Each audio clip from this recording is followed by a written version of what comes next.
लेबा की खाली देखबे करबो।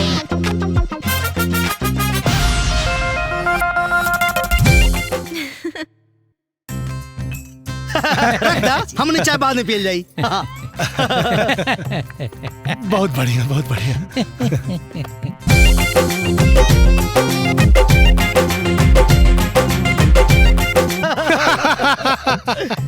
वेरी स्वीट, आई लाइक छम छम। बहुत अच्छा, बहुत अच्छा।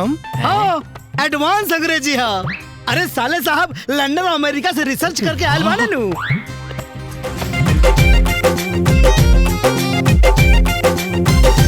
अगर आज्ञा हो तो कुछ कहीं। अगर आप लोगन के कोनो एतराज ना होखे तो हम अपना बहन स्वीटी खातिर गोपाल बाबू के हाथ मांगल चाहता नहीं। शादी के दिन नियर आइल, ए राजा मन पगलाइल, खुमारी इतना चढ़ल निक लागे नहीं खाइल। भाई साहब, ए भाई साहब, का भइल? कोनो गलती हो गई का हमरा से? अब बताई, जवन बात रहुआ कहनी हनु, हाँ। वो बात तो यार पहले ही से दिल में चलत रहा।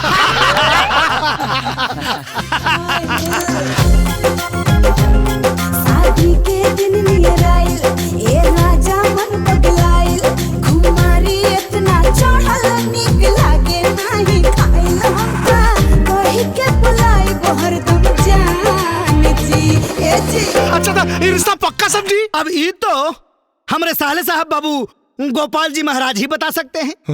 कहो।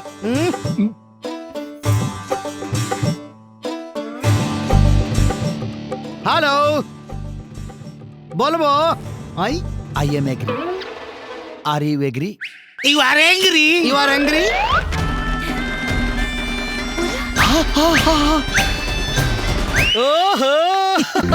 हो दिल अभी ऐसे मारा तब फान जी कल आज वे बियाह के पलान जी। दिल अभी ऐसे मारा तब फान जी कल आज वे बियाह के पलान जी। रुपया है हमारे पास, प्रॉब्लम क्या है? हो रतिया सुहाग वाली घुंघटा उठाई, तोहरा से पिया हम तब बहुत लजाइब। गजाननं भूतगणाधिसेवितं कपित्थजम्बूफलचारुभक्षणम् उमासुतं शोकविनाशकारकं नमामि विघ्नेश्वरपादपङ्कजम्। ओम श्री गणेशाय नमः, श्री गणेशाय नमः।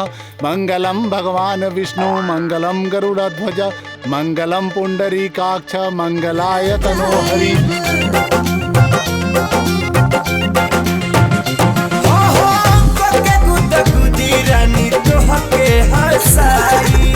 बढ़िया पढ़ाई बाटप से गोदी में आ जाइब।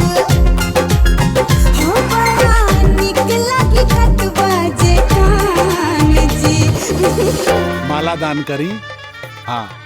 ओ मंगलम भगवान विष्णु, मंगलम गरुड़ध्वज, मंगलम पुंडरीकाक्ष, मंगलाय तनोहरि। सर्वमंगल मांगल्ये शिवे सर्वार्थ साधिके, शरण्य त्र्यंबके गौरी। हो पता चली नहीं भइल कब बिहान जी कल आज वे बियाह के पलान जी। दिल अभी ऐसे मारा तब फान जी कल आज वे बियाह के पलान जी। हैली अच्छतली हैली। हाँ रवोली आपदा तो दहिया उड़तावे जैसे